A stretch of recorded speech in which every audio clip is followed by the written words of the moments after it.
In 1983, the Cleveland Cavaliers were purchased by a pair of brothers, George and Gordon Gund. That's our guy Gordon right there. The former owner Ted Stipin had threatened to move the franchise to Toronto after numerous losing seasons. The Gunds more or less saved the Cavaliers franchise and would see the team qualify for the playoffs in 10 of 14 seasons throughout the late 80s and early 90s. Perennial All-Stars Mark Price, Brad Daugherty, Larry Nance led the way on the court. In 1994, Gordon and his bro built Gund Arena, a new home for the Cavaliers.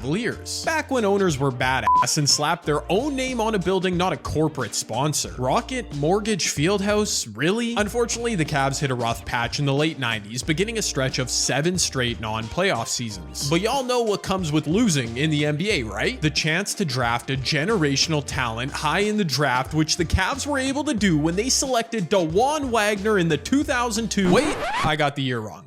That's my bad. The Cavs drafted future Space Jam 2, a new legacy star, LeBron James, first overall in 2003. Gund would say of his team taking LeBron, quote, "There is no player for whom we would have traded this pick. There isn't a whole team. Big Gord knew talent when he..." Wait, this is awkward. I haven't mentioned it yet, but Gordon Gund is blind. A dirty little secret about LeBron's career is that arguably the best supporting cast he ever had in Cleveland was during his rookie season. Zydrunas Ilgauskas was in his prime, fresh off an all-star appearance in 2003. Jeff McInnis was a serviceable veteran point guard, Darius Miles was a former 3rd overall pick, and Carlos Boozer, who was in his 2nd season after making all-rookie, would go on to average 16 and 11 playing next to LeBron. Yep, Boozer was a legit second option next to Bron, the best second option in his first stint in Cleveland.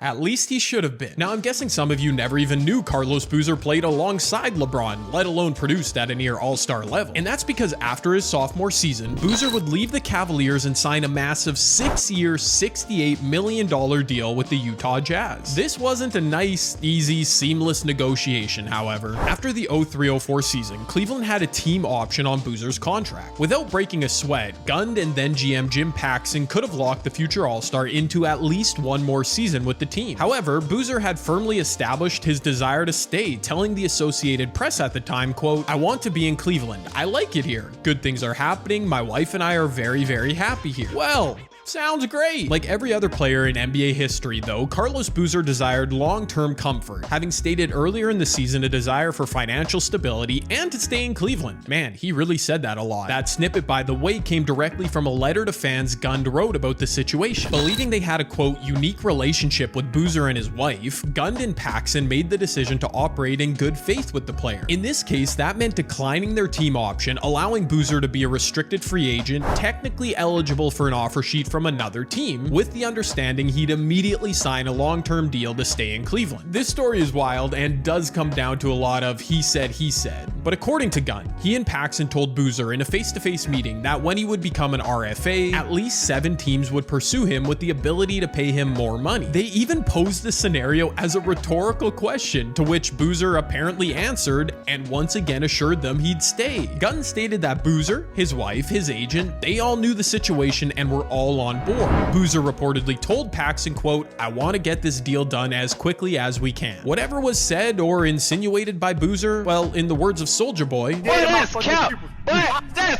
Boozer would immediately sign an offer sheet from Utah just days after that meeting in Cleveland with Gund and Paxson. The Cavaliers made the decision to not match the deal, as doing so would have required them to make a number of personnel moves to free up the cap space. At the end of the day, as modern poet Tahid K. Epps once theorized, money talks. You ain't got none?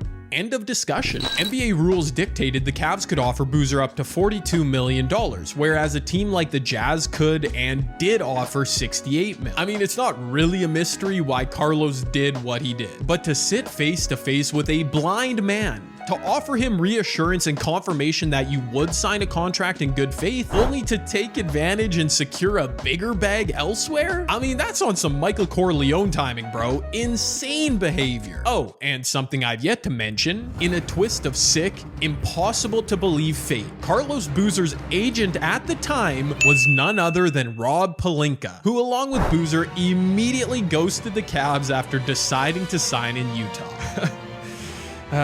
Pelinka's been screwing LeBron since day one. He can't keep getting away with it!